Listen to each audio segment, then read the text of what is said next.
And I'll be worried about him, yeah. Next time you know the truth, I think he's just the man for you, yeah.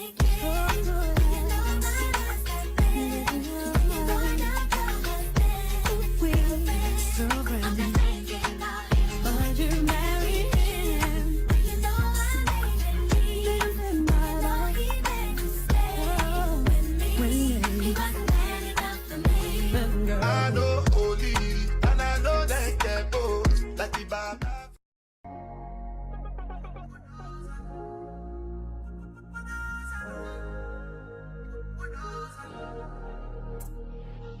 So many reasons why I want it for you, my love. Now you I want to retire with you, my love. See all the little things you do, they make me know love. Oh no, no. This distance is taking a hold on me for sure. Baby, come pull us up. I want you to make me there. Pull us up. Girl, I want making you pull us up. I feel like making you pull us up. No. Pull us up. I want you to make me there. Pull us up. Girl, I want making you pull us up. I feel like making you pull us up. Pull us up. I need you in the morning, but I need you now. Yeah, I find why I give you what you need. I know what you like. I feel it coming. Time is something yes. I try to need you. But I need some lessons. I need to give it all. I got to live, but I can't. I don't know why you're the one. Turn me out of my mind. You don't need no other one. You don't need no other body. Only you feel on my body. Only you feel on my body.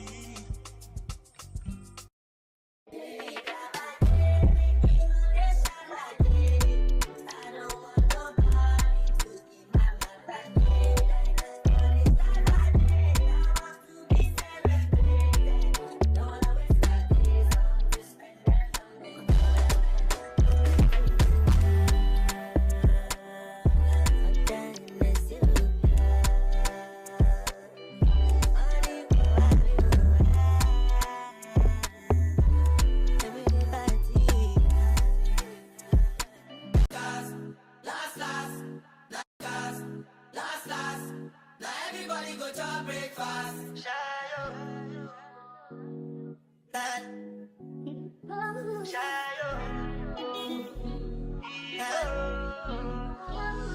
You go bow for the result, though. Nothing to discuss, oh. Cause I did by default and without any doubt, oh. I'm a me happy adult, oh. I no go feed the girl, it's out, oh. I'm a mind that's you can talk, oh. I put my life into my job and I know I'm in trouble. She manipulate my love, oh. I know holy, and I know that they're both. Like the Baba fry, oh. My eye, oh. Don't cry, oh. I need go and shadow. I need go and shadow. I need go and shadow. I need go and shadow. I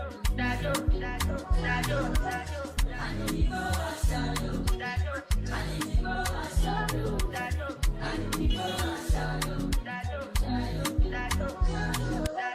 I did what I got when then kill Sovoma.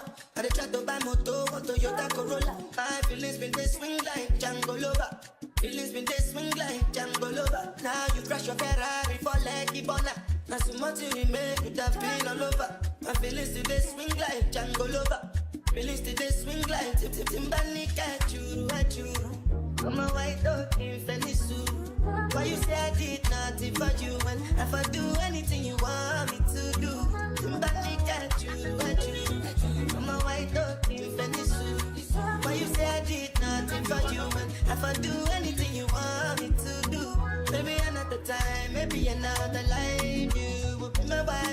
everybody. Young cast, last line. Now everybody go chop breakfast. Have to say bye-bye, yo. Bye-bye, yo. To the love of my life. My ayo. Don't cry, yo. I need to go and shadow. I need to go and shadow. I need to go and shadow. I need to go and shadow. I need to go and shadow. I need to go and shadow. I need to go and shadow.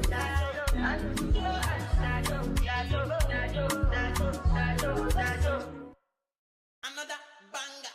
Make a call, make a bomb, bomb, bomb, make a call, make a keep a deep bomb, bomb, bomb, your body, kakara, make a bomb, bomb, bomb, on a make it.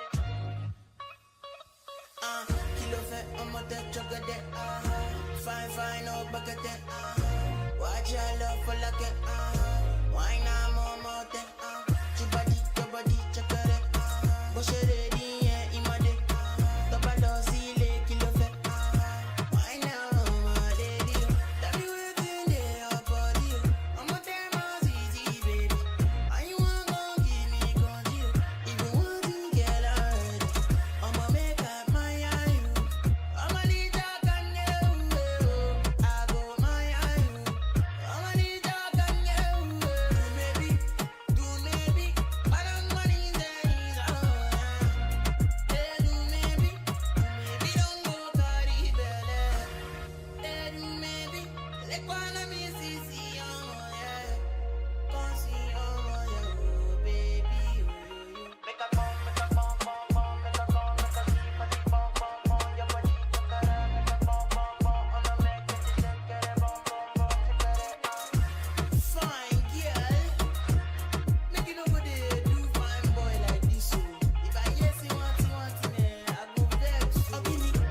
Okini nafia, okini baby, okini demi, plenty money, okini nafia, okini baby, okini demi, plenty money, toke makiwa, weya motola, Messi agbe oya, palanga money, joya, shade joya, cheka wole patako, mama sexy mama, follow me come on, joya.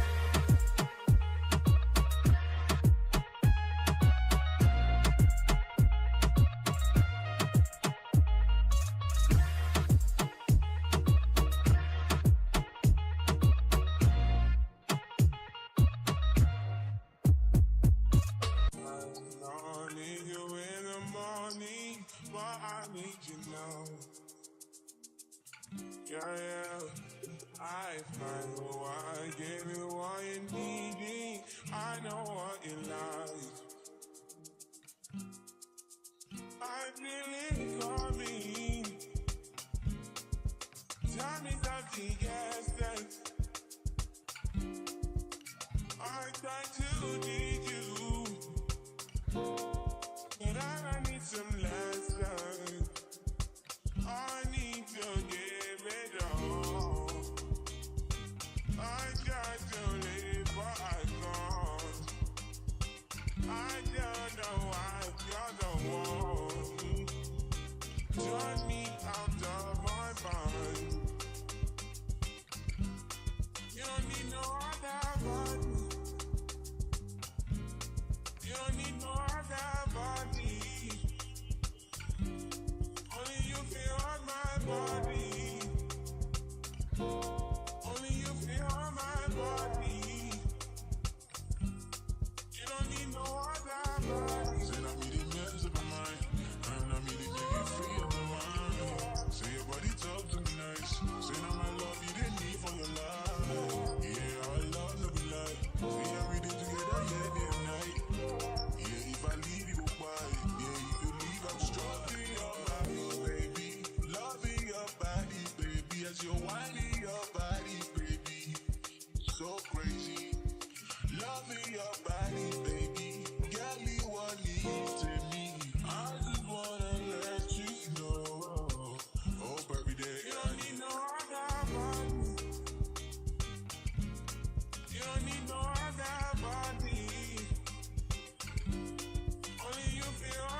not joking. All my guys, them know me.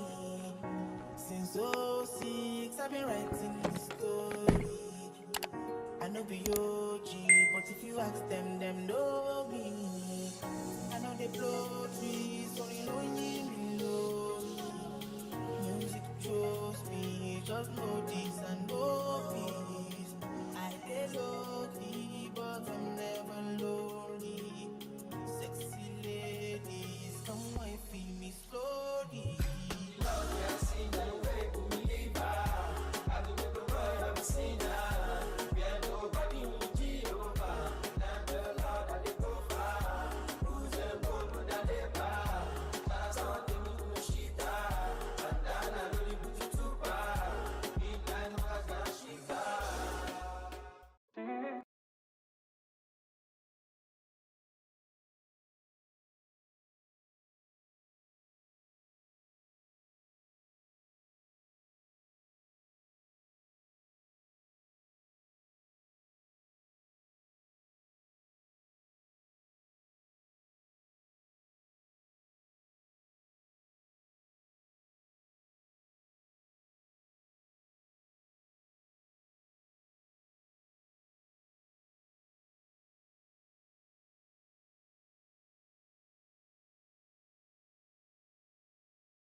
Please look out for like the red dots just in case.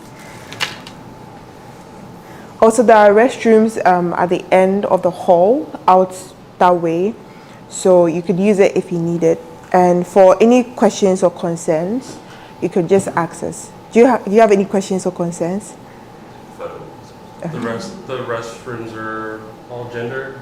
So even though there are signs on there, you've been instructed by the facility, use whatever restroom you're most comfortable using. And there is also a unisex restroom.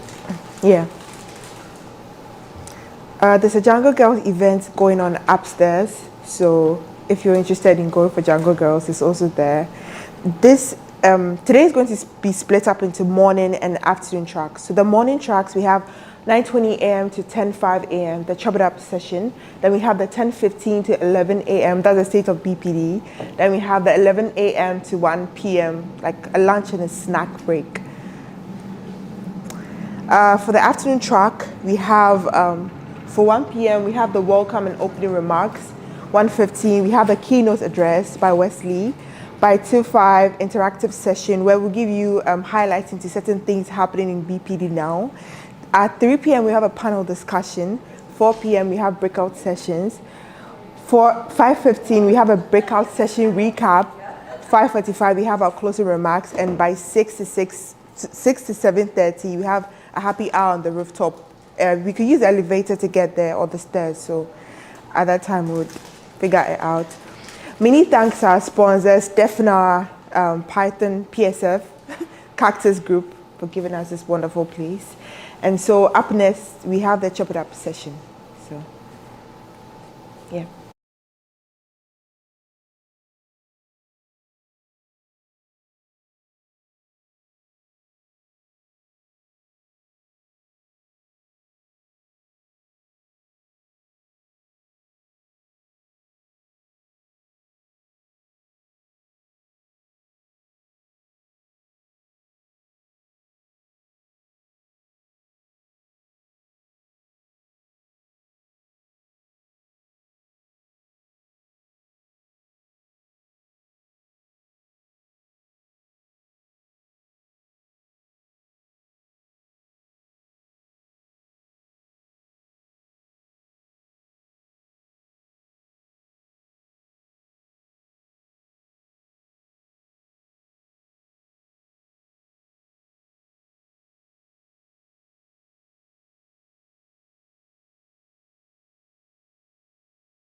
All right, y'all, we're going to be getting started with the Chop It Up session. This is the first one that I think we've ever recorded, so normally we don't record them for reasons. Obviously, this is a personal moment for leaders to talk about leadership, to talk about things that are going on in their community, things that are going on in communities that they participate in, they lead, they observe, but more importantly, it's a moment for them. For those that don't know, like whether you call it chopping it up, breaking bread, communing with one another, having a casual conversation with your friends, we call it chopping it up because, I don't know, that's where I'm from, that's what we call it. So like let's chop it up. So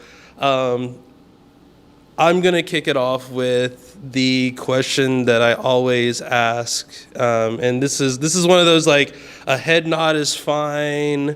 If there's something that you want to talk about with it, you know, that's fine too. But how's everyone's mental health going? Like, everybody in a spot that's good? 7? Yeah, okay. Good-ish. Mostly harmless. Hey, that's fine. I am coming to terms with the realization that I am an overworker. Shocking, what? But I also, like, I've learned this, and I've been told this by a few people that may be in this room, like that I do too much, and even when I ask for help, I do too much. So I am struggling with that a little bit, mostly because I feel like it's baby steps. You know, you're doing it all, and then people go, well, you know, you can get help, and it's like, okay, well, help me do it all, and it's like, well, if you're still doing it all, then you can't really do that. And I think that, you know, the thing that I've kind of accepted is that I try to do everything last minute. I'm a very, like, I blame my ADHD on that, but like I'll get it done if there's like 72 hours to go. If it's got to get done, it's going to get done. But because of that, I kind of prevent other folks from being able to actually help out and have normal human being amount of time to like actually like act on things. But yeah, Chop It Up session is not a single person show, so I'm gonna pass the mic to whoever wants to share. Yeah. I can very much relate to that. getting tasks that other people could do, but you have to set them up to be able to do it. And just prioritizing those so that you can let the community help you make things a success instead of just putting it all on your back and taking all that stress is definitely a challenge of organizing. Did you chair DjangoCon this year again? Yes, I'm chairing DjangoCon US this year as well as last year, and I'm the president of DEFNA right now. So there's a lot of that I've had to learn over these past 2 years. And relative to mental health, today is like, I guess it started last night when folks started coming in. I get to see the humans I've been collaborating with for the past year. The stress that has been building for the past month or so, getting really intense, has started to change to excitement.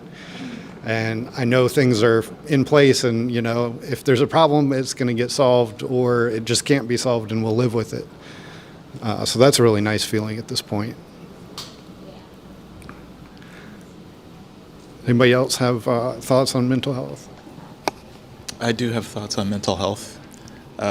My thought is that I would love to have more of it. It's been really hard. I'm a month and a half into a job search after the conclusion of my last role, and I have a lot of, I would say I still feel like I'm in the mourning period of not just the separation of the previous company, but also I was a community manager.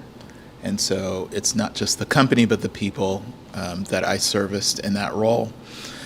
It's hard for me to not have that, like, turn off the switch of concern of, like, making sure that they're okay, making sure that they get what they're needing.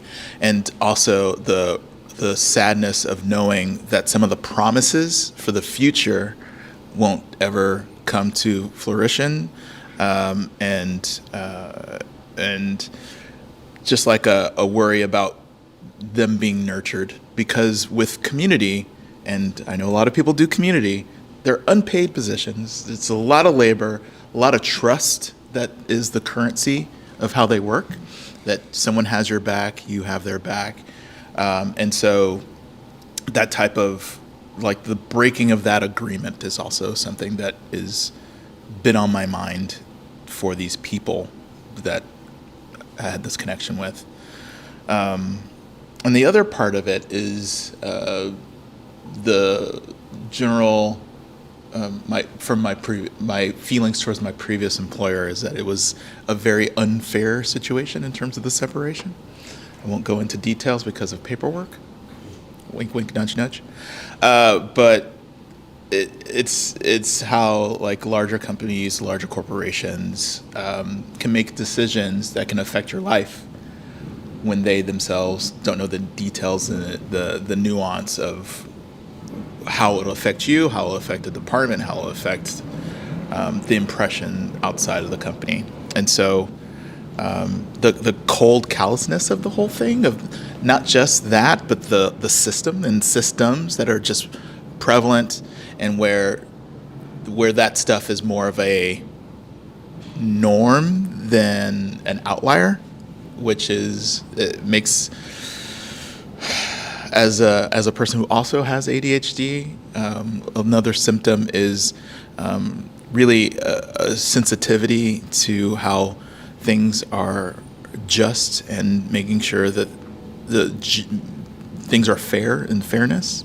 And so I have a particular sensitivity of living in a world or participating in a system that feels very broken fundamentally, and that there's no urgency to kind of address it from any type of independent body or any outside group.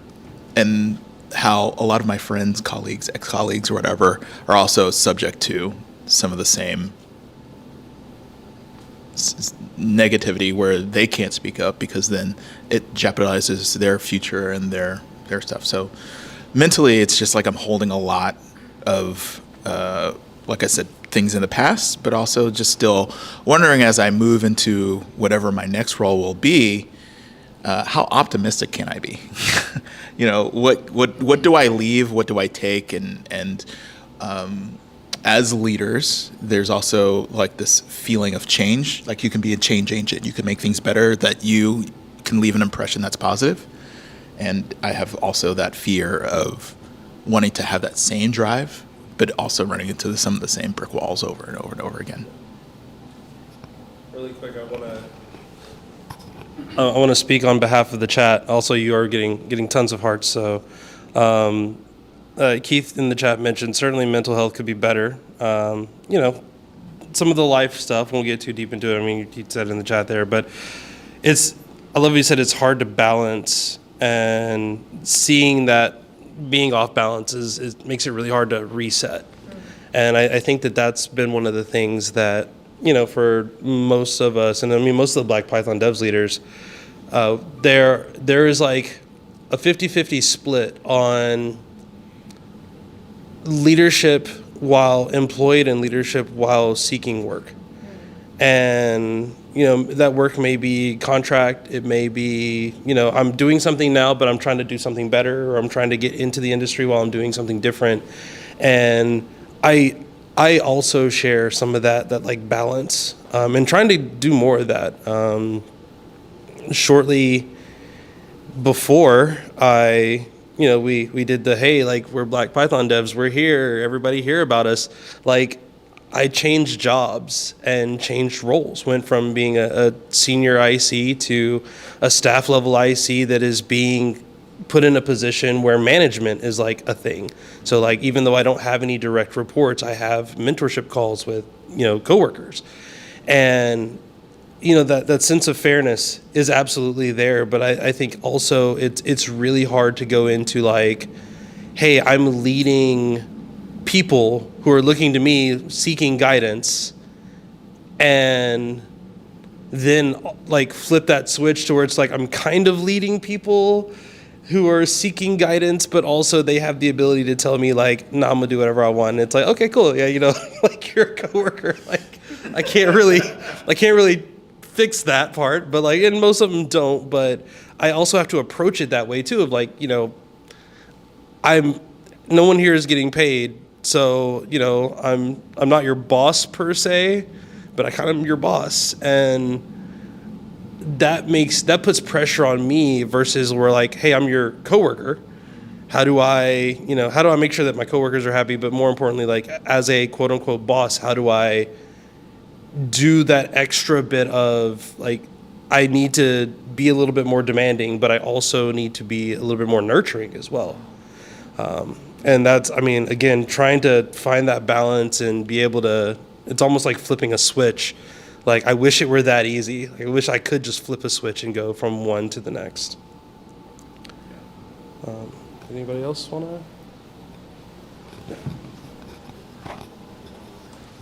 to? I think for me, one of the strangest parts of having gone from like an individual contributor role to more of a leadership role was, why do people keep asking me what to do? I don't know. And I'd like to say that 10 years later, it's easier, but it's not. I still wonder, like, why do people keep asking me this stuff? Like, they're way smarter, way more talented than I am. Like, I don't get it. I really don't. And what I've found that works best is allowing those people that I work with who I am their boss or, whatever, that I ask them, well, tell me what the problem is, and I help them understand that they already know what the answer is. They're just afraid to execute on it, and they need someone to say, yeah, that's a good idea, you should go for it. But the more you do that, the more comfortable they get with that. And the one thing that I really try to stress with my team is like, as long as you know why you made a decision, I'm going to back you on it. I might not agree with why, like the direction that you went, but as long as you know why, but please, for the love of all that's good, don't say, I don't know. It just, like, know the why, because that's way easier for me to defend to my management and say, well, but this is why we did this. but getting people to a good spot to understand that and to have a space where people feel comfortable with that and then delivering on that consistently and getting people to trust you like that, you got to build that trust. But yeah, I don't know why people keep asking me what to do. I'm not any more qualified than they are, other than someone said, hey, you should go be in charge of something. And I still don't understand why anyone thinks I should be in charge of anything, quite honestly. So.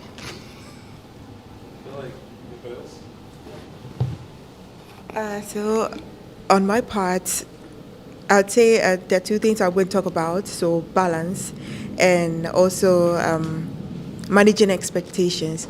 So before we had the BPD OS program, I remember one thing that Belda told me. She was like, Afi, I think you should manage your expectations, because there are certain things that I like in a certain way. Like I like planning and making sure that everything that's planned is executed in a very logical order.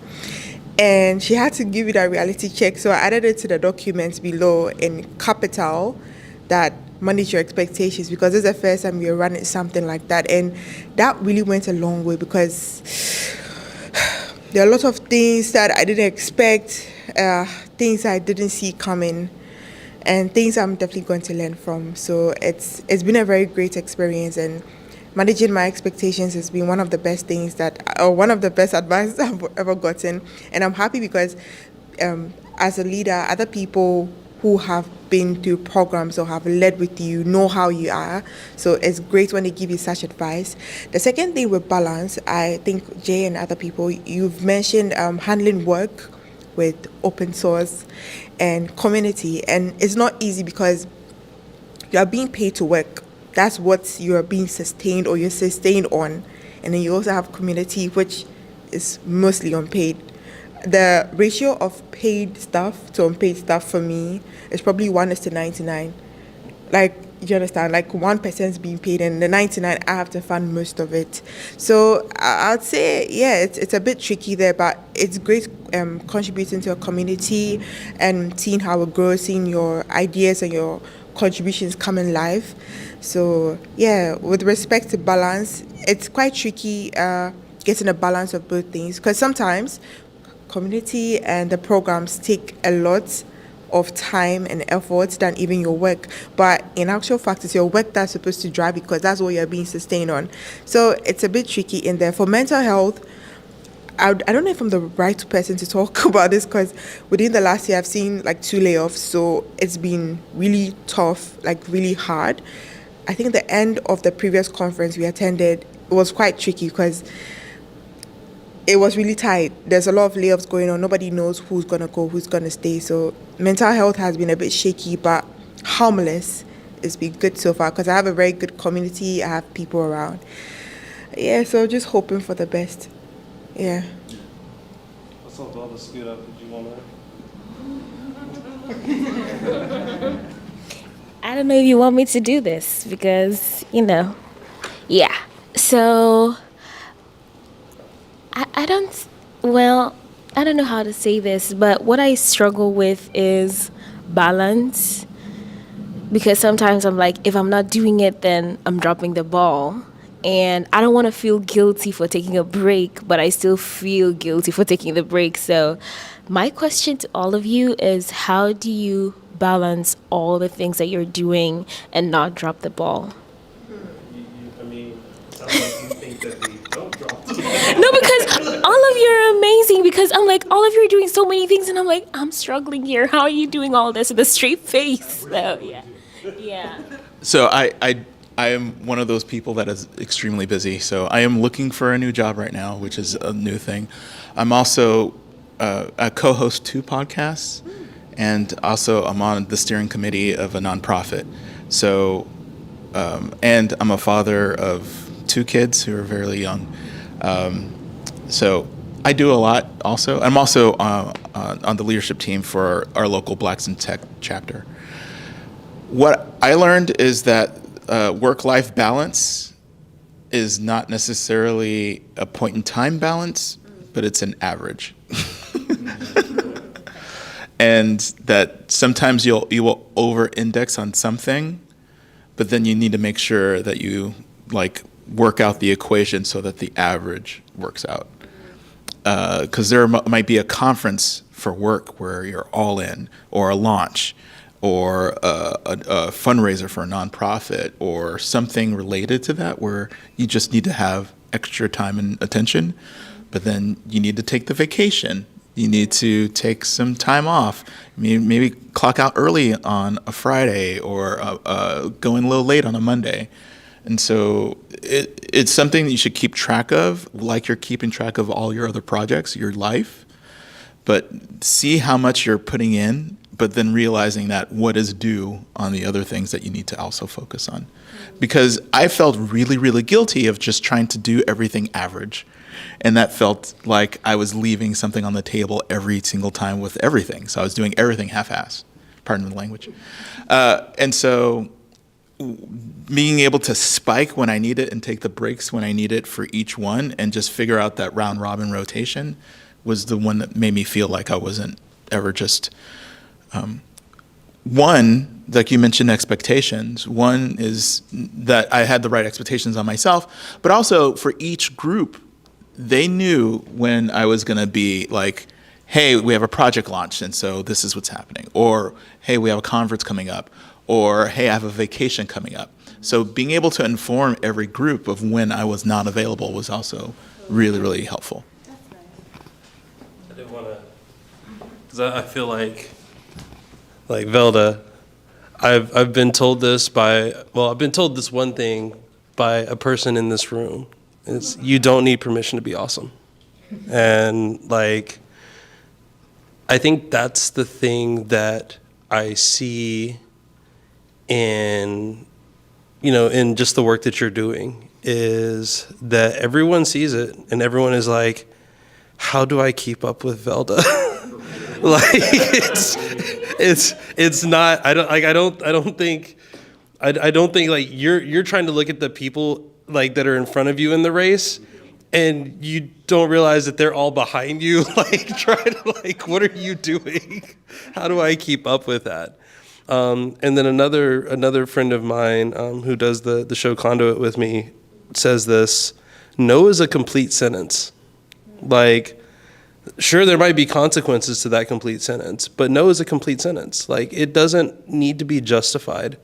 If you're tired, you can say no. If you're burnt out, you can say no. And I think that is the thing that you kind of have to not only tell other people, but tell yourself, like, not right now.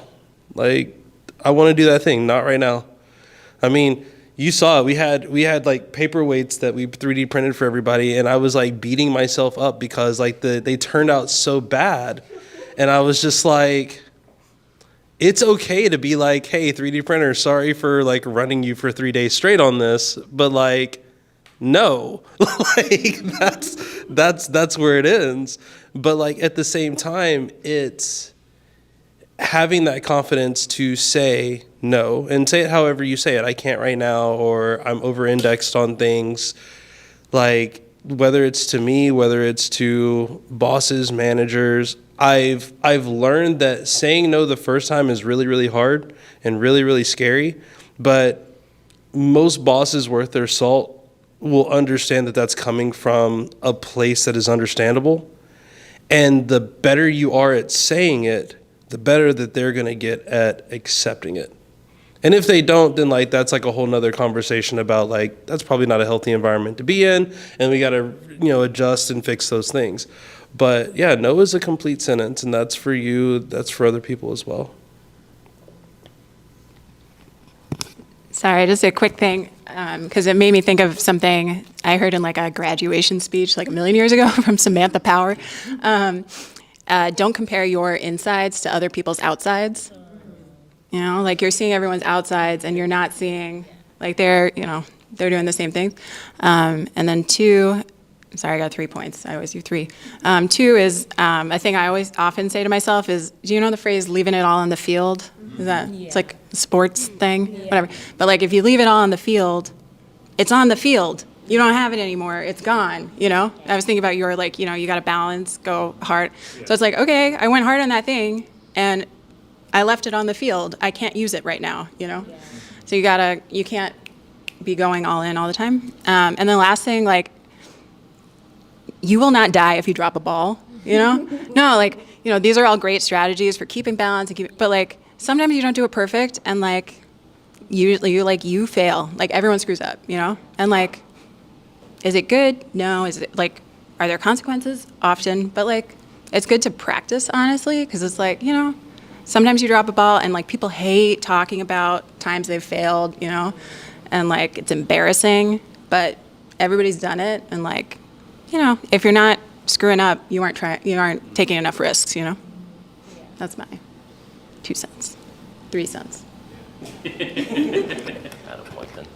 I think if you're struggling to say no, which it sounds like a lot of people in this room are, it is contrived advice, but I think it's fine to list your commitments. And it's also good to look at that periodically and say, what do I feel the most guilty about because I don't have time to do it? And that's a sign that it's okay to not do that thing and to opt out of it if that's causing you stress, if that's a thing you're doing at night. If you're leading something, it's okay to step down, which for me, I was on the Python Software Foundation Board of Directors for 5 years. This is my first full year off the board.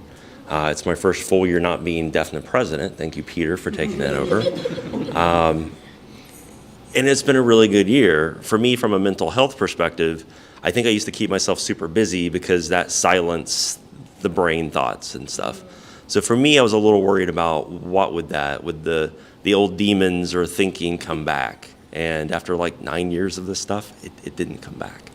So, but don't beat yourself up if you're feeling guilty. As 9 years running community events, sometimes the worst is when people have good intentions, but they don't have the ability to follow through because they're busy and they're doing things. And it's just easier to know sooner than later, like, cool, you got stuff to do, love to have you come back. But give yourself space if you need to come back. And you can do anything you want to, but it's okay to not have to be that person. And that makes space for other people to come in and have the ability to do those things or do something you hadn't even thought of. So we got about 15 minutes left before we go into the next thing, which I mean, again, CPT, we'll figure it out. I wanted to kind of kick in 2 questions. One has been one that I've thought about, and I want to like approach it from kind of 2 angles. The first one is the idea of like Black Python Devs currently is an appointed leadership structure. So it is, hey, we see someone doing something, there's geographic appointment, there is, you know, trying to make sure that we have some decent level of like gender parity, which we are struggling on right now and failing on. Like, I mean, I will own that. That's a thing that I'm sure every like leadership meeting that I've had with someone, they will hear me complain about, like, we don't have enough women, we don't have any non-binary folks on our leadership team. And like, that's a thing that I'm like, I wonder what we're missing in that. But also, these appointments aren't limited. They're not term limited. So it's kind of, you're here until you don't want to be here.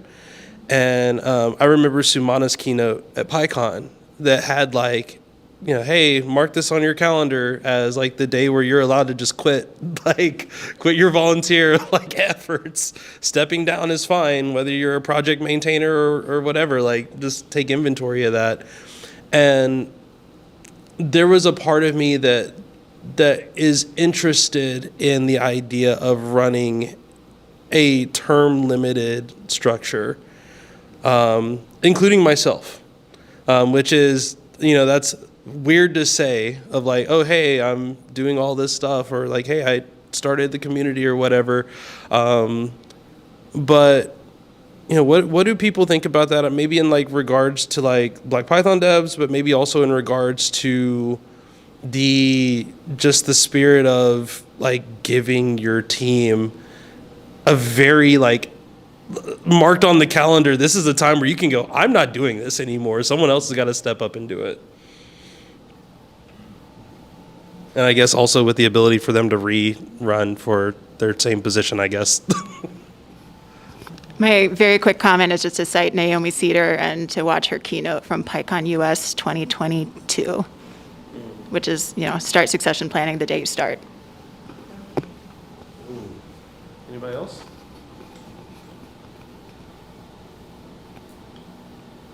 Y'all gonna just keep me in this position forever? See how it is? I mean, I- she's next. That's what I think term limits are good when an organization is of a certain health. I think when you're starting out, it's a good way. It's potentially the danger to kill your organization earlier than later. That'd be my only worry. But you can define how long a term limit is. So if you're thinking term limit's 1 year and you're out in 2 years, but I want people who are really excited about what they're doing. I don't want people who aren't excited about it and feel only obligated to stay around. So that feels like a conversation. But when you get to a certain level, like even like the Python Software Foundation, I think term limits are good for that organization.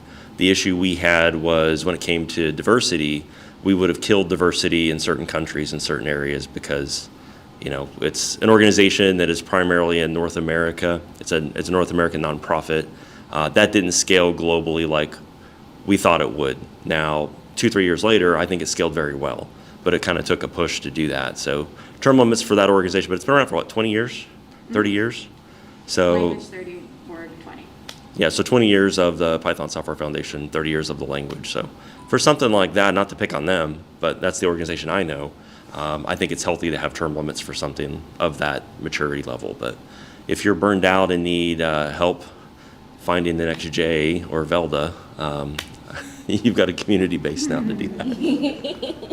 No. Every time Jay says, well, if anything happened, you'd be next, I'd be like, I would shut this thing down so fast.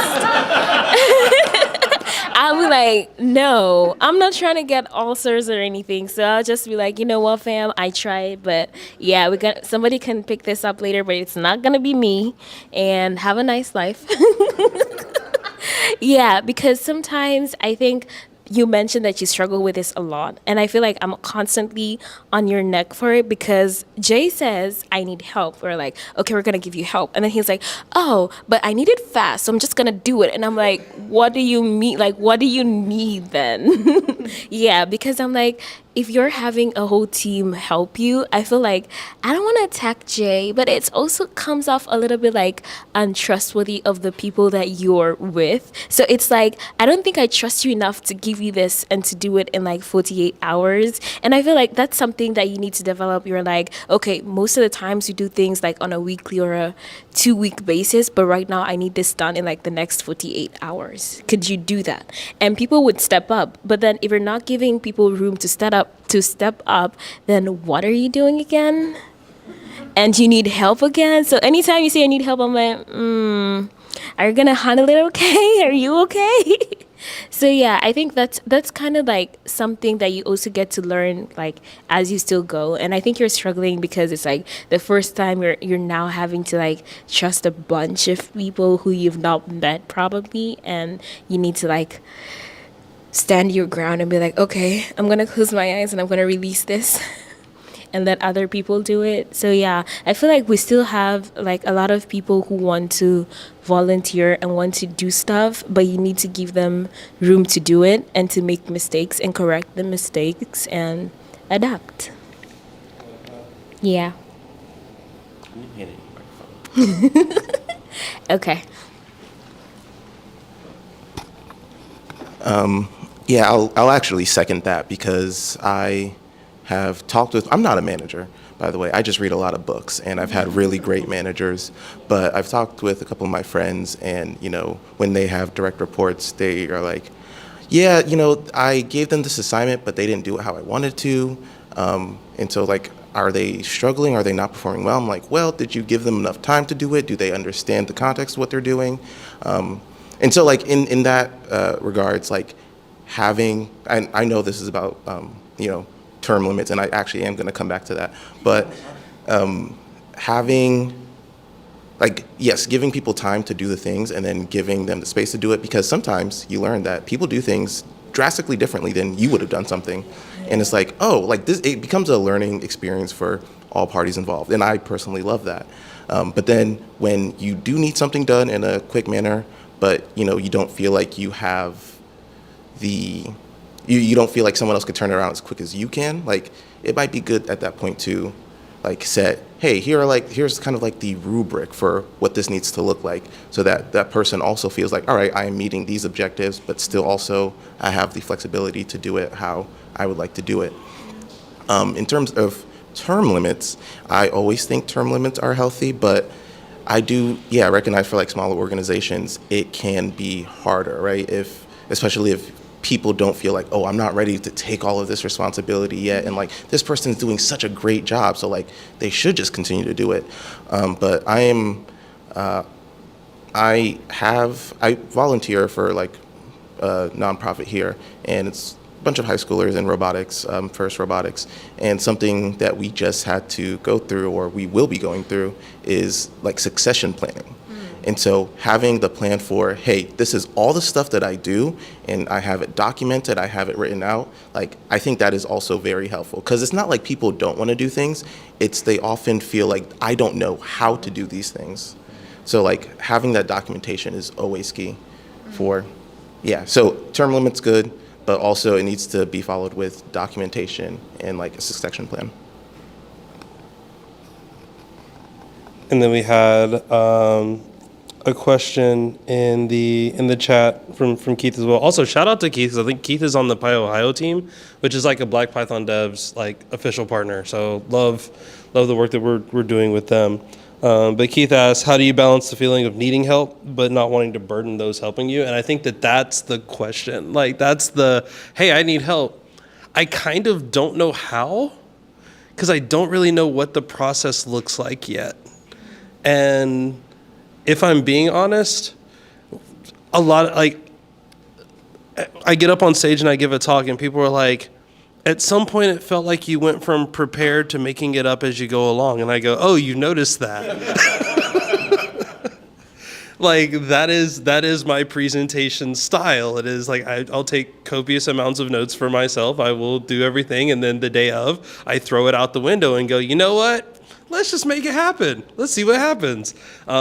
Which means that my slides are like never done on time. But I am pressing myself now to get out of that habit when it comes to leading a community. Sometimes you do have to have that flexibility muscle to just be like, we're gonna figure this out. None of us knew how to sponsor conferences, and I'll say at the in the state of BPD, we've sponsored a lot of conferences this year, and we sponsored conferences where a part of this was we didn't know how to give them money, so we didn't give them a lot of money because we were like, I don't know if I can. So it's like, let's under promise so that way if it works next year we can over deliver. Or let's like, oh hey, I don't know when you're gonna get your invoice like fulfilled because we're working as a nonprofit that's under another nonprofit and we don't have a bank account, so I can't like just go to the bank and give you that money. I have to like send an email, send another email, check up on that first email, and then wait for them to get annoyed and be like, okay, here's how the process works. And I go, okay, cool, now I got it in writing. I now know how this process works, so I can explain it to my team better. But that's with like everything, and every conference does things differently. And I think that's, a big shout out to the conference organizers chat, because I think that one of like communities like that, and like even the DevRel Foundation, like the more and more that we have those types of things, and I hope that Black Python Devs can become that, of like an organization that says, this is a great way to do a thing. It's worked for us for this many years. It's worked for us in these situations. When these things come up that, might get in the way of that, here's how we work around it. But I mean, there's a reason why this type of event I felt was so necessary and also available to the public, was that the biggest barrier for Black Python devs is often lack of knowledge. It is, we want to do this thing. We want to partner with this company. We don't know how to set up that partnership. We have yet to create a contract with anyone. And I'm like, that is a terrifying moment. The day that I have to like call Gnome and be like, hey, you have a lawyer. We need to talk to them because we need to figure out how to do a contract for a large amount of money for this sponsorship. We actually lost the opportunity to get a large sum of money because we didn't have all the pieces in place. And it was one of those moments where I was like, that's on me. And that's why I'm worried sometimes about like passing it off to people, because I mean, Velda, you remember that phone call. I was hype. And I think you remember the subsequent phone call where I was almost in tears, where it was just like, no one messed up. No one did anything wrong, but like putting that weight on someone else feels devastating.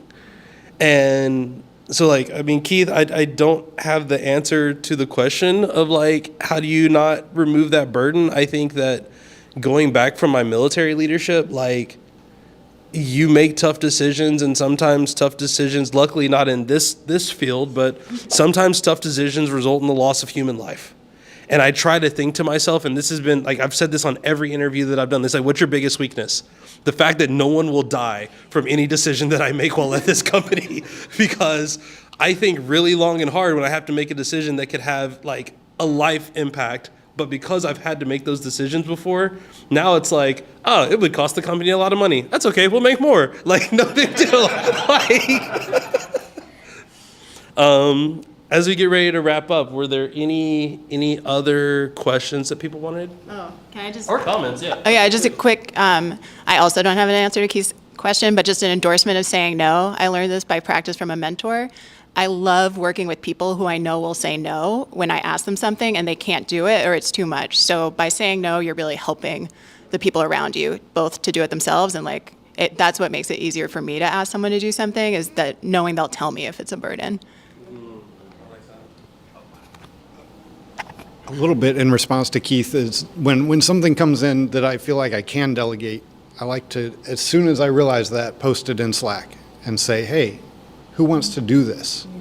And then you get a volunteer rather than assigning it to somebody. And JangoCon US is really blessed with a lot of people who want to step up and do things, which is wonderful. And that also gives me, I have to do that early enough, or else I get into the situation Jay talked about at the beginning of, it's too late to get help with this and I just have to do it and ruin my own mental health. But if nobody grabs it, then that's what I do. Any other questions, thoughts? No? Okay, well, for the people who have gotten money from big companies, I want the answer. How do I get the money from big companies? Because we need it. Pray.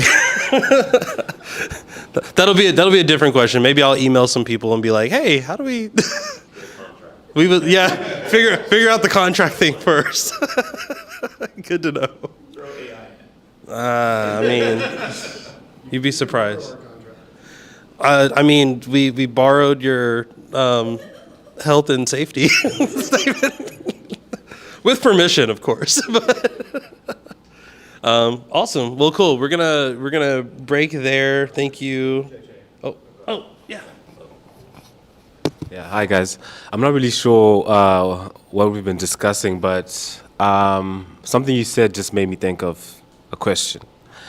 When you think about sustainability for Black Python devs, how does that look for you? You're in charge in 5 years. That's what it is. I can answer that. So. The goal and the agreement that we made with GNOME was this was meant to be a 5-year, it was a kind of a 10-year ultimate plan with a 5-year like reflection period. So after 5 years, the idea is like, okay, we've done this for a few years, we kind of got a better grasp on this, and the next 5 years will be, how do we become our own nonprofit? How do we do the things? How do we become like self-sustaining? And if for some reason we feel like after 5 years we're like, hey, maybe it's not working out with GNOME, or we want to, try to go somewhere else. And I mean also like no one's here from GNOME, but that's also because like the person that was here that would have been here is no longer the executive director. And is pursuing life. Like they chose to say no, which is great. Like they said yes to themselves, which is amazing. But if things aren't working out there, then like we go down that road. If we want to do our own thing, then like we go down that road, and we take 5 years to kind of plan that out. Or if we just like the situation as it is, that's kind of also the situation. Now, in terms of Black Python devs internally, I mean, everybody here that's had a leadership meeting with me before knows that like world domination is on the table at some point. I would love to see a Black Python devs meetup in every continent, including Asia, including Australia. In fact, people in Australia have reached out and said, like, how do we do this? We have an Aboriginal community that we struggle to connect with. How do we, can y'all come in and help moderate that? That is a thing that I would like to see us do. I feel like we're struggling in the U.S. The U.S. is getting better. Africa, I'm so impressed with the local leadership from like just our different African communities. I feel like I don't really have to do much other than just ask y'all what do y'all need and then try to provide it. So like shout out to all of y'all. I mean, I know we've got people from Kenya, from Ghana, from Zim, and I mean, shout out to the folks in Nigeria too, because that Nigerian sponsorship, the PyCon Nigeria sponsorship, we sponsored 75 students to go to their first Python conference. Like, one, that's super heartwarming. Logistically, it was the biggest pain because they didn't have a system set up for that. So we had 2 volunteers that were reaching out to students individually saying, hey, I have your ticket. I need you to show like proof of student, status. Okay, hey, and then by the end, they're like, we're going to show up to the conference like at 5 a.m. And one of them was like, I saw a message on LinkedIn earlier. They were like, thank you for this, for the free ticket from Black Python devs to attend this event. I was like, that wasn't free. Like, you earned that ticket. Like, you put in more hours than anyone else. Like, a ticket was the least that we could do. And like, the more and more that we have people doing those things, the more and more that I'm going to do like I did to Velda and go, you have a lot of great ideas. You're in charge now. Make it happen. So I hope that answers the question and I mean, like I said, we'll kind of talk about where we are logistically, from like an operations standpoint a little bit, but yeah, like the next 5 years is the next year or two is definitely more like, let's document what we're doing. Let's continue to grow.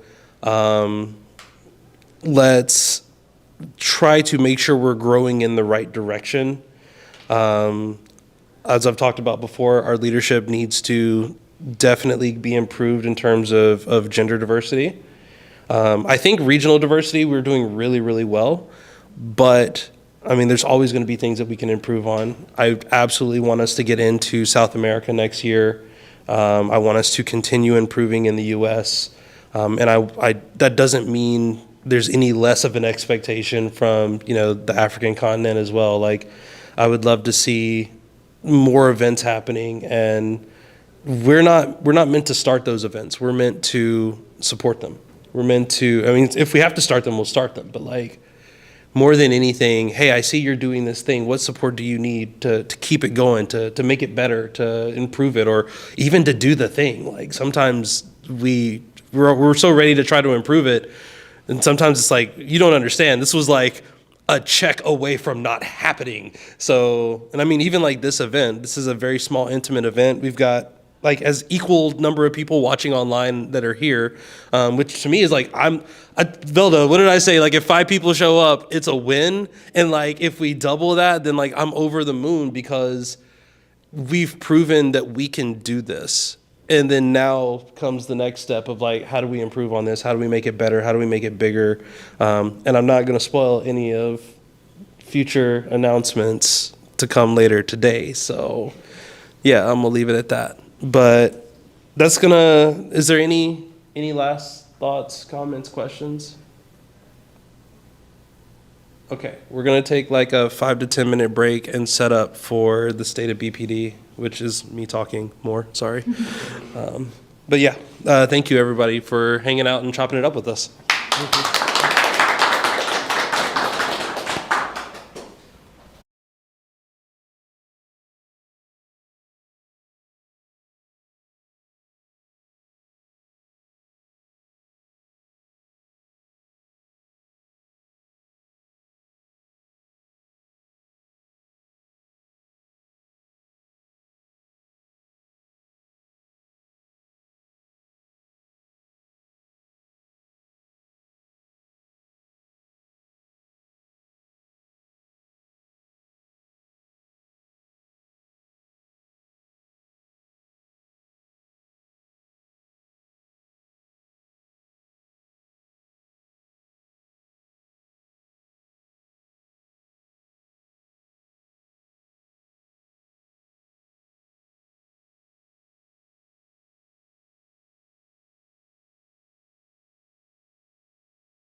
Okay, awesome. All right, so this is the second part. It says preview mode here. It's good. Okay. As long as people can hear me in the chat, make sure they can hear me in the chat.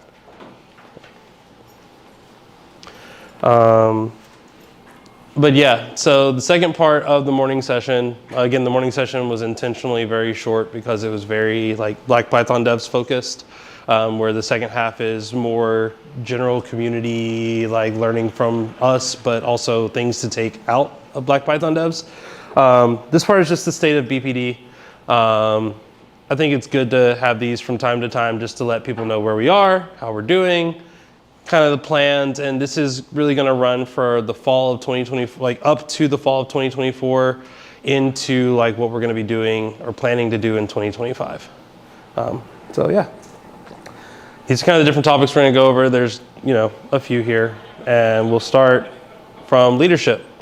And our leadership has grown. I think the original like block that we had was just like 4 people, and then like a list of council members, but we've actually started building out a varying degree of different teams.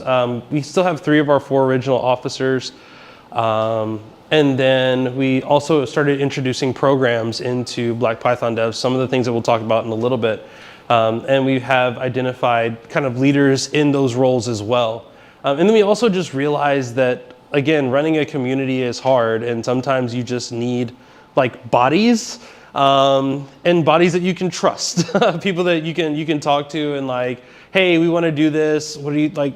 How are you thinking about execution? So we started adding senior advisors, and again, a lot of this, I'm really excited that we're growing our leadership team, but I'm also worried as it's becoming very male identifying dominated. And I would like to make sure that, you know, especially if we appoint more senior advisors, I definitely want to fix that. That is definitely a thing that needs to change in the future.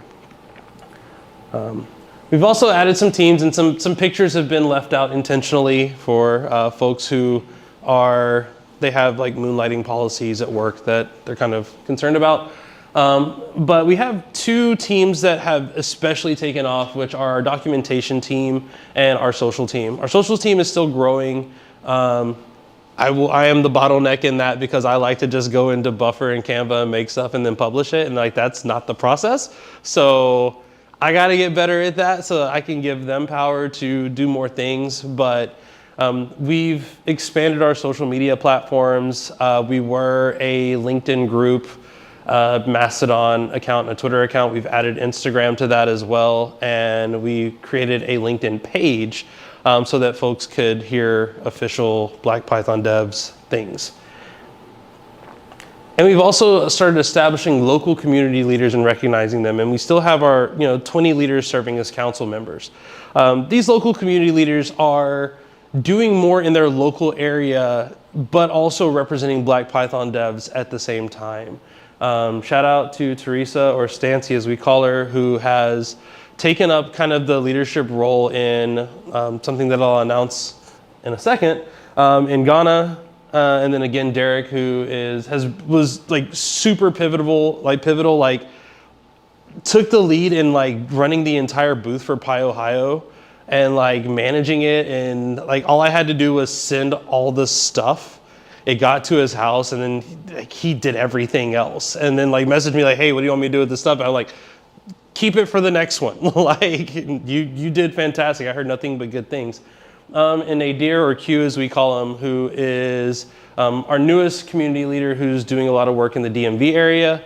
And I'm super excited about some of the stuff that's going to come out there. And we also do want to talk about establishing more of these local community leaders. Again, a lot of it are things that they were already doing or things that they took the initiative on.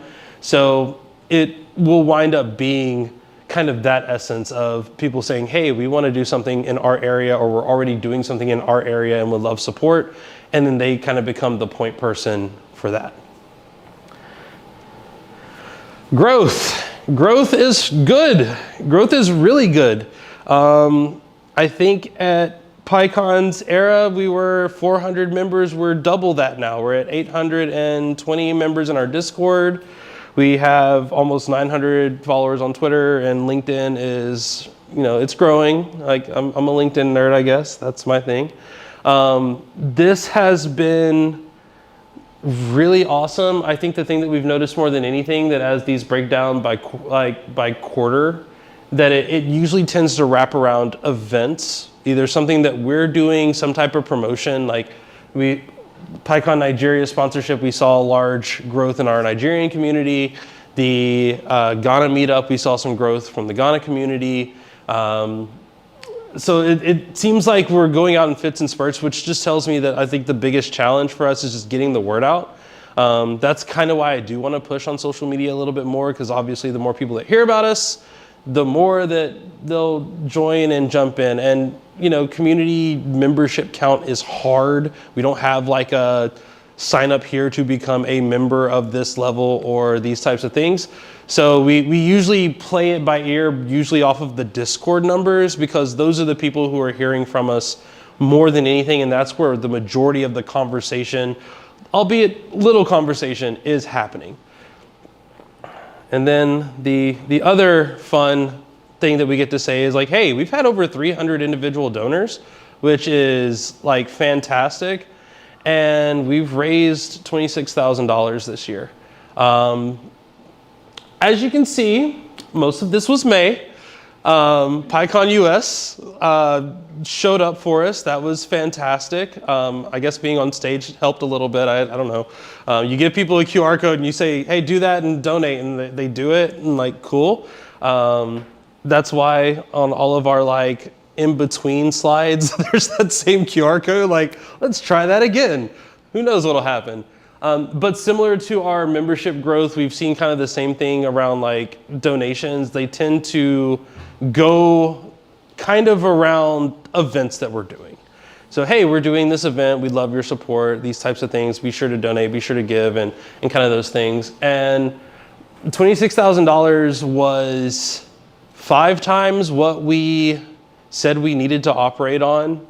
And because of that, we haven't splurged, but we've actually been able to get some infrastructure in place. I think our original infrastructure operating budget was like $300.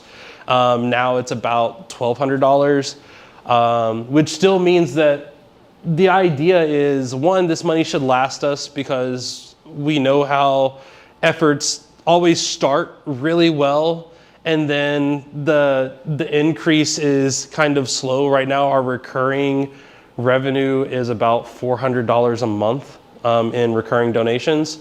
So we try to operate closer to the $400 a month, hoping that the $26,000 can go to the community and we can continue to raise that and pour it back into other communities, such as some of the programs that we run. Our Coffee and Code has been something that I wasn't sure we would be able to sustain. This is a weekly meetup. This is a virtual call that we do at 11 a.m. Eastern time that used to have just leaders showing up, and now we usually get about 20 people to show up in the middle of the day on a Friday. Like, that's great. And we've had some amazing leadership conversations, some mentorship conversations. We've done things like reviewing pull requests together. We've looked at how to contribute, code to open source. We've talked about CFPs and like how, submitting a CFP is a tricky thing, and there is no magic to automatically get your talk accepted, unless your name is like Guido Van Rossum. But like, we try to do a couple of things. We want to give you help, but we also want to dispel myths. Something that I will talk about possibly in a DjangoCon talk, if I am the alternate to a talk that I'm pretty sure I'm going to be, is the myths that people from outside the community hear and think about our communities and what that means. Like, hey, Black Python Devs doesn't offer individual grants. I've been told by people inside and outside, like we offer individual grants. And I'm like, this is news to me because I make that decision and we don't. So like being able to dispel some of the myths just from within Black Python devs, a lot of that happens in Coffee and Code. And we also have our book club. The book club is growing. It's still very small. Velda, you took the lead on the first book that we did, which was Awesome DX? Django DX. From Adam, which was fantastic. Adam actually donated those books to us, which was fantastic. So that's been super helpful. And it creates small community. Like I think that community happens on all scales, and I think in order for any community to be healthy, you have to have some, the larger community, but also the small community of book nerds. I don't read, so like that's, you won't catch me at book club, but I'll pop in from time to time and just maybe I've read a snippet or something, but it's good for folks who are like, I really love diving into these technical books and then talking about them. And it's like, let's make space for that. Or I really love the idea of being a Python content creator and like, let's try to make space for those things. And the book club was like the first example of a group of folks saying, we really want this. And we're like, let's see what we can do to make that happen. And it's been really positive so far. The other program that we started was the open source program. And this was 1,000% all Afi's doing, because at PyCon US, unbeknownst to me, she was talking to open source maintainers and was like, hey, we have people who want to mentor Black Python devs members to contribute to open source. And I was like, that sounds fantastic. Do it, like make it happen. And she did. So like it's there. Like I don't have much to really say about this. Afi does. So like that's going to be in our afternoon sessions. We're going to talk a little bit more about that.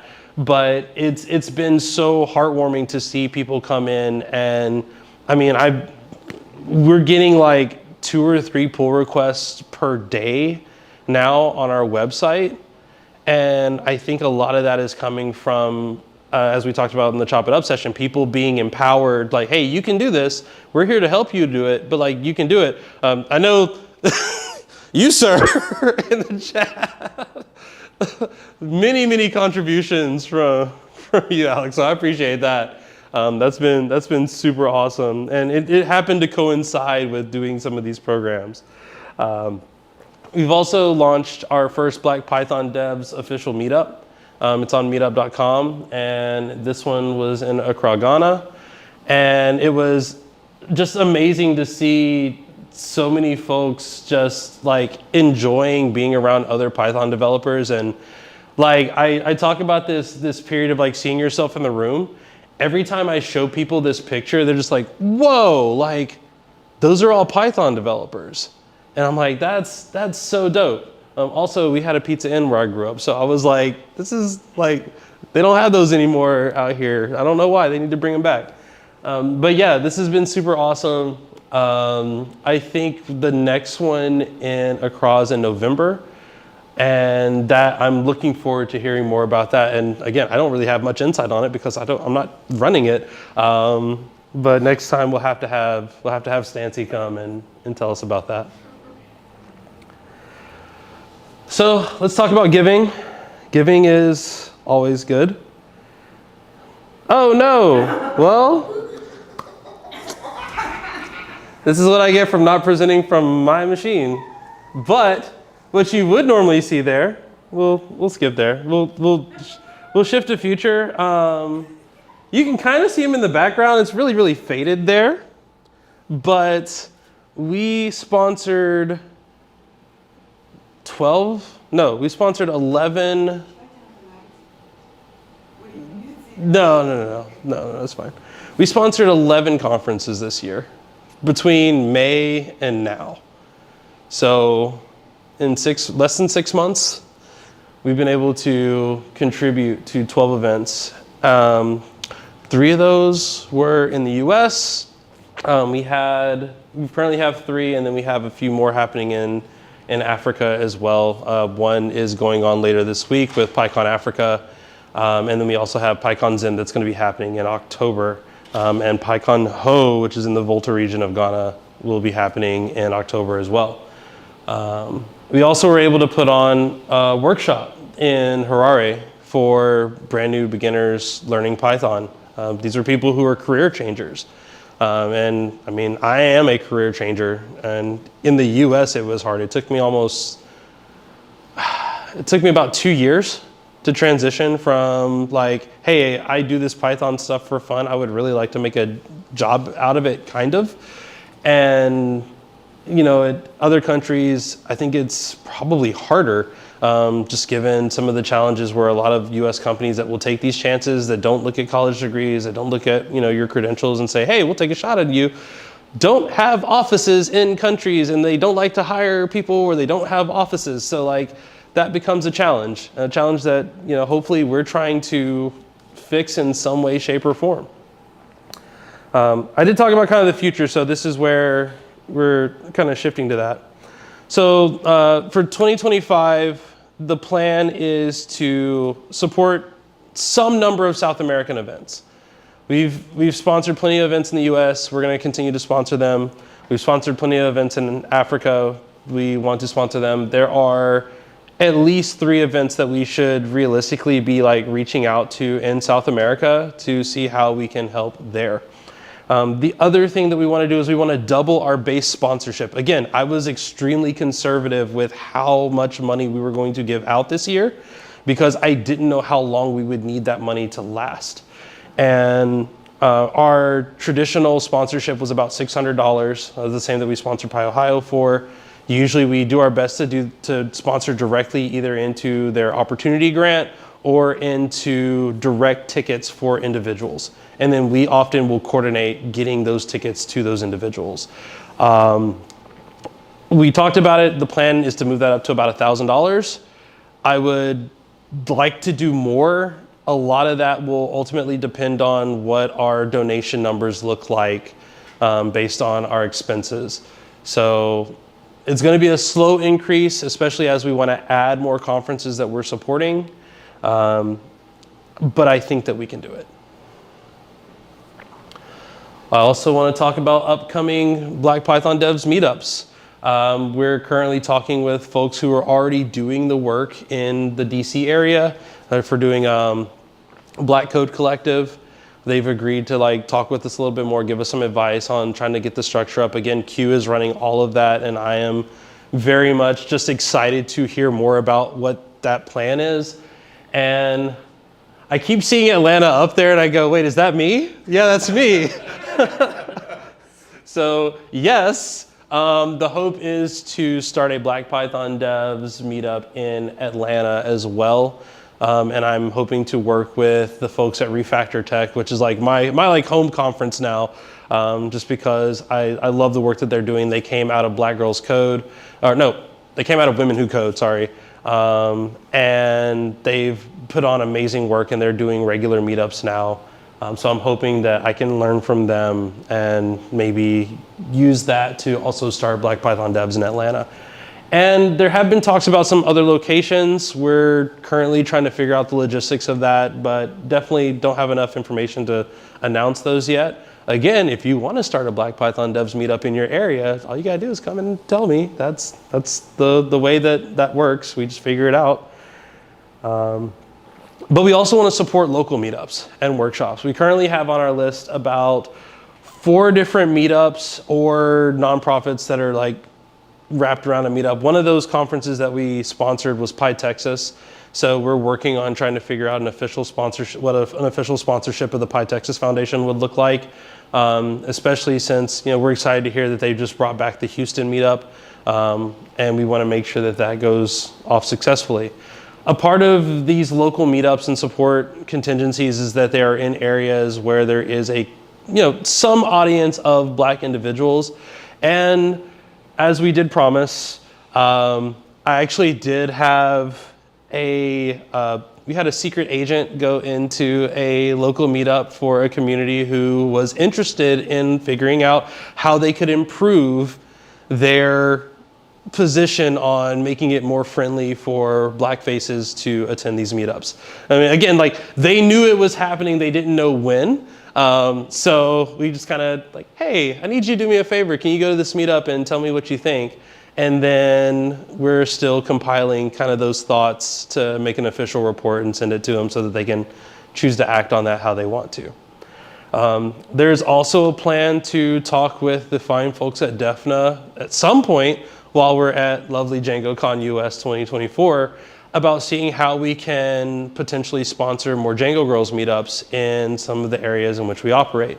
We would hopefully aim to be probably the financier and the volunteer arm of these. Obviously, we don't know what we're getting into, so a lot of it's going to be, hey, DEFNA, tell us what we should do. And then we just listen and do it. But the hope is that we can help bring some of these events, some of these already well figured out structures to communities.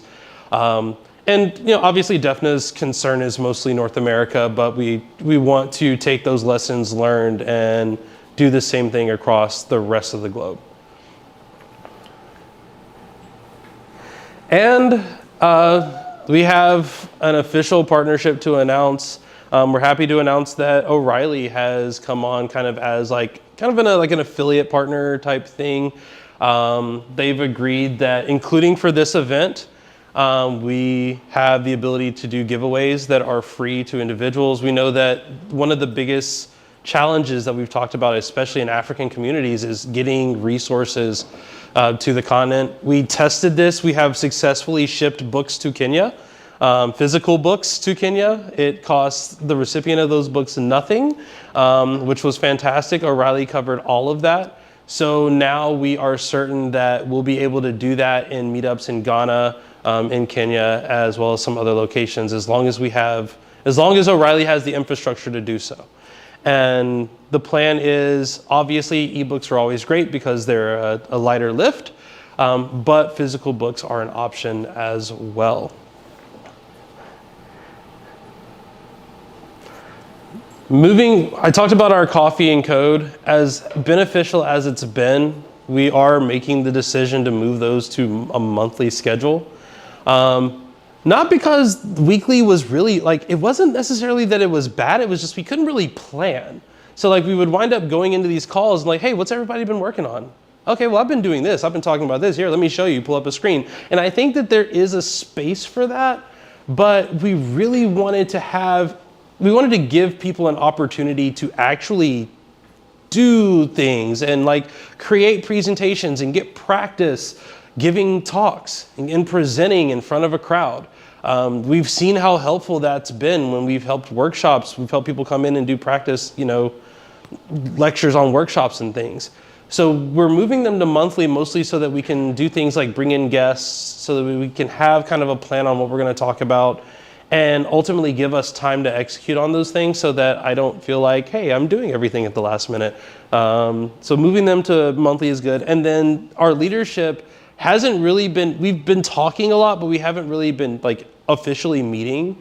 So I'd like to also mention that we're going to start, putting in quarterly leadership meetings, somewhat similar to what we've been doing here today, but usually focused more on actual topics.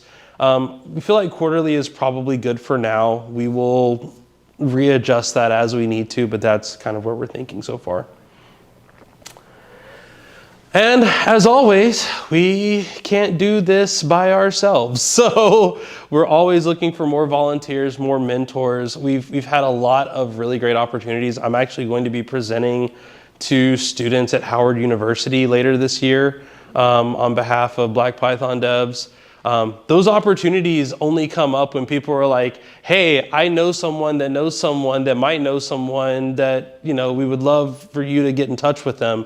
So obviously, anytime when y'all can contribute that knowledge, we have plenty of people. We're an open source first community. Everything that we do that doesn't involve PII is open source. We try to make sure that we give back to open source contributors as well as much as we can in terms of just contributors and how, trying to teach people that even the small things, helping someone write their tests better, helping someone document their code, helping someone, like, you have a typo on the README, like, those are so valid and so important. And what we've kind of learned in some of the processes, especially with the open source program, is that mentorship and telling people that that's okay is a big need. Most folks are watching YouTube and hearing an influencer say, hey, I built an app in 48 hours and I make, $100,000 a year off of it. So they believe if they build an app in 48 hours, they'll make $100,000 a year off of it. And that's just usually not how that works. So trying to help people have realistic expectations in mentorship is super helpful. But that being said, I am really bad at ending these things. So I just want to let you know that the state of BPD is actually really, really good. It's super helpful. I'm going to click. Okay, good. That was the last slide. I am really excited for next year. Next year is going to be filled with so much to share.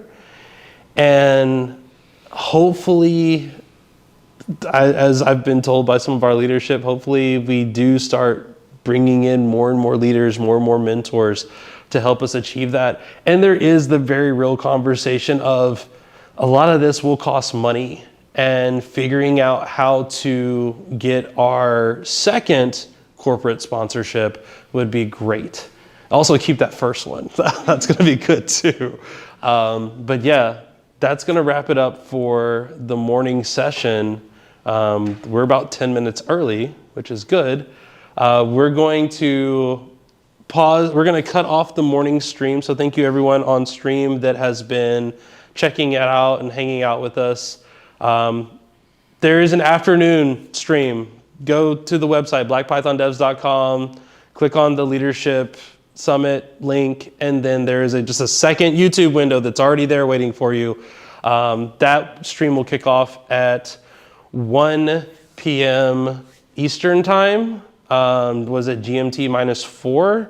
It's currently almost 11 a.m. Eastern time now for those, so about 2 hours. That'll kick off then. And yeah, everybody please enjoy your lunch, and thank you for making the first Black Python Devs Leadership Summit morning session a rousing success. I love this. And also, can I please take a photo? Okay, cool. Anybody not? Okay, I've said it enough times to, sweet, thank you. And I guess we'll do the selfie thing.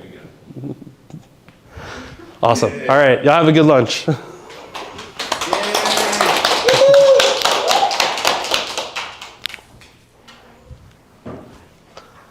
I do gotta turn off the thing.